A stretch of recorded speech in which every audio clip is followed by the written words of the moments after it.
Kas oled märganud, et kui oled näljane või magamata, siis ajab isegi iga väiksemgi asi sind närvi?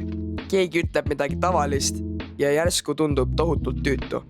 See ei ole juhus. Emotsioonid ja keha on omavahel seotud. Emotsionaalne stabiilsus ei ole ainult mõtlemise küsimus. On üks oluline tõde. Sa ei saa rajada emotsionaalset vastupidavust kehale, mis on tühjaks tõmmatud. Puhas oskus aitab hoida sul süsteemi tasakaalus ja aitab teha tunded talutavamaks. P-täht sõnas puhas tähendab pidevat tervise eest hoolitsemist. Kas oled tundnud, et haigena läheme me lihtsamalt närvi? Kui kehas on valu, siis muutub ka kannatlikkus väiksemaks. See ei ole nõrkus, see on neurobioloogia. Valu võrdub madalam emotsioonitaluvus.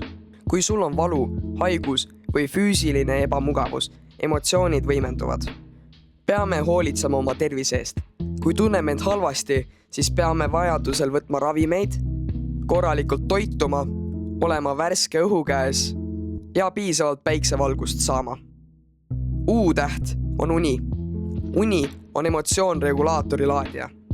Vähem kui 7 tundi und tähendab, et emotsioonid võimenduvad, ärevus tõuseb, fookus langeb ja impulsid tugevnevad. H-täht on hea toitumine. Hea toitumine stabiliseerib tuju. Pea meeles, et aju kasutab 20–25% keha energiast.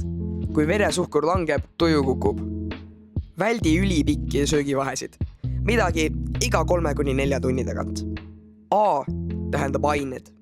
Kui me nüüd teame, et vaimne stabiilsus vajab und, regulaarselt söömist ja rahulikku närvisüsteemi, siis tuleb ka rääkida ainetest, mida me tarbime. Ained nagu kofeiin, alkohol ja nikotiin võivad rikkuda ka und.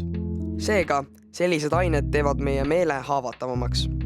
Ja viimane täht on S ja see tähendab sporti ja regulaarset liikumist. Liikumine on üks kiiremaid viisi oma enesetunnet muuta.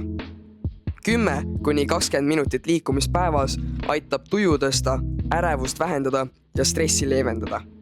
Lisaks paraneb kehaline koordinatsioon, ainevahetus, suureneb luutihedus, kasvab lihasmass, paraneb enesehinnang, keskendumis- ja tähelepanuvõime paranevad, unekvaliteet paraneb, vähem pinget, stressi ja vaimset kurnatust, tõstab energia ja saavutustunnet, rohkem rõõmu ja motivatsiooni tegevusteks, vähem negatiivseid mõtteid ja pettumust ja tekib ka tervislik söögiisu. Kokkuvõtteks on puhas oskused, tervise eest hoolitsemine, piisav uni, tasakaalustatud söömine, ainete piiramine ja regulaarne liikumine.